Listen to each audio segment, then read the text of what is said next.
ये मेरा YouTube channel MD महफूज खान।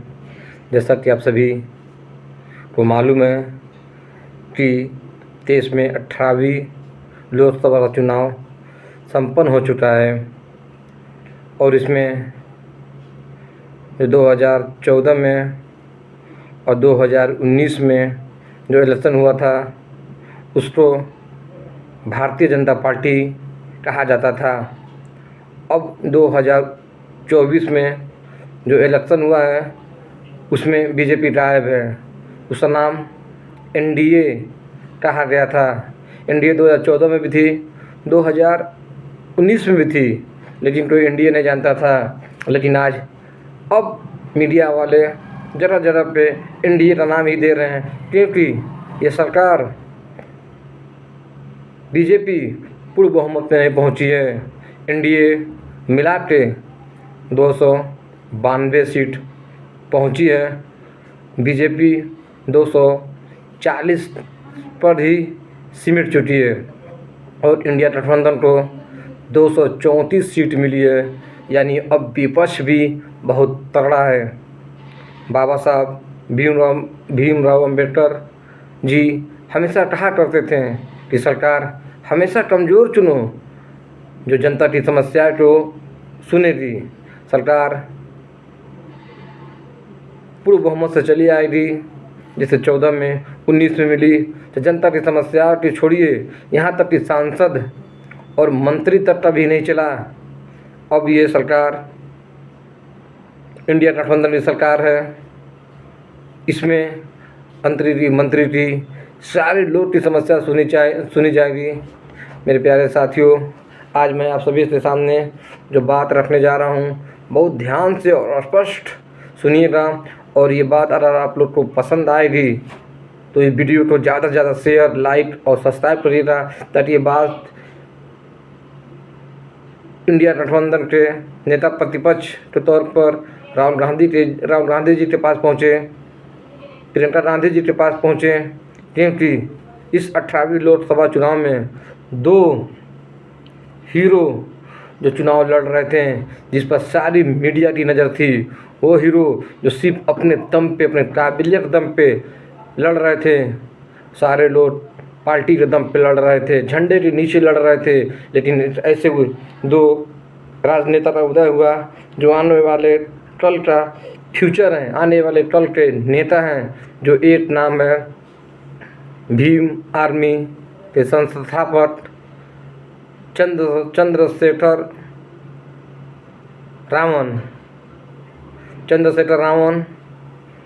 एक ऐसा नाम है जो नगीना विधानसभा से निर्दल प्रत्याशी के रूप में उतरा और 13 लाख से ज़्यादा वोटों से विजय करके दिखा दिया कि 3 बार उत्तर प्रदेश की मुख्यमंत्री बहन कुमारी मायावती जी, जो दलितों की मसीहा बनती थी, अब उनकी छाप कहीं नहीं रह चुकी है। अब दलितों का और देश में एक नया सूरज का उदय हो चुका है। एक नया किरण के रूप में दलितों का मसीहा और देश का मसीहा आ चुका है, जिसका नाम चंद्रशेखर रावण है। मैं बहुत खुश हूँ कि ऐसे दलित मसीहा का उदय हो गया। बहन कुमारी मायावती जी इधर उधर के चक्कर में अपनी राजनीतिक अस्तित्व पूरी तरह से खो चुकी हैं। तो मेरे प्यारे देशवासियों, एक और सितारा जो भीम आर्मी संस्थापक चंद्रशेखर रावण आज़ाद से भी पावरफुल प्राण जिसको कहा जाए तो कम नहीं हो सकता है। और वो नेता देश के पार्लियामेंट में जाते जाते बाहर हो गया। तो मैं कहने का मतलब ये है कि उत्तर की राहुल गांधी जी 2 सीट से चुनाव लड़े और दोनों सीट से चुनाव जीत रहे हैं। एक सीट रायबरेली से चुनाव जीत रहे हैं और दूसरा सीट उन्होंने जो जीता था वो था वायनाड से, और दोनों में से एक जगह से उनको इस्तीफ़ा देना पड़ेगा। तो मैं ये वीडियो के माध्यम से ज़्यादा से ज़्यादा वीडियो शेयर करें, लाइक करें, सब्सक्राइब करें।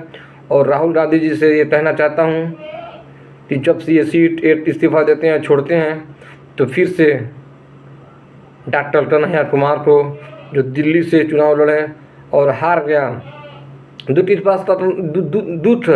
बात का नहीं रहा कि कन्हैया कुमार ने चुनाव हार गया। दुख इस बात का रहा कि उदय ऐसे सूरज का उदय हो रहा है जो आने वाले कल का देश का मुस्तकबिल लिखेगा, हिंदू मुस्लिम की राजनीति को खत्म करेगा। जैसे चंद्रशेखर रावण ने पहुंच गया, बहुत खुशी की बात है। उसी प्रकार से कन्हैया कुमार को भी देश के पार्लियामेंट में कदम रखना पड़ेगा।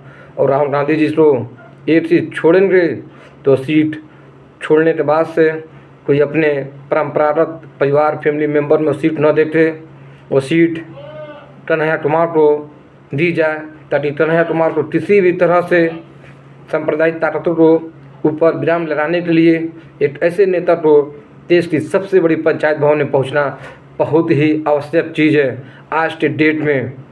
तो मैं कहना यही चाहता हूँ कि वीडियो ज़्यादा से ज़्यादा शेयर करें, ताकि कन्हैया कुमार भी लोकसभा में पहुंच जाएं और वायनाड में से या रायबरेली में से एक सीट पर कन्हैया कुमार को कांग्रेस पार्टी को उतारना चाहिए। अगर मेरी बात सही है तो आप लोग कमेंट बॉक्स में प्लीज़ बताएं कौन कौन कन्हैया कुमार को पार्लियामेंट में जाते हुए देखना चाहता है।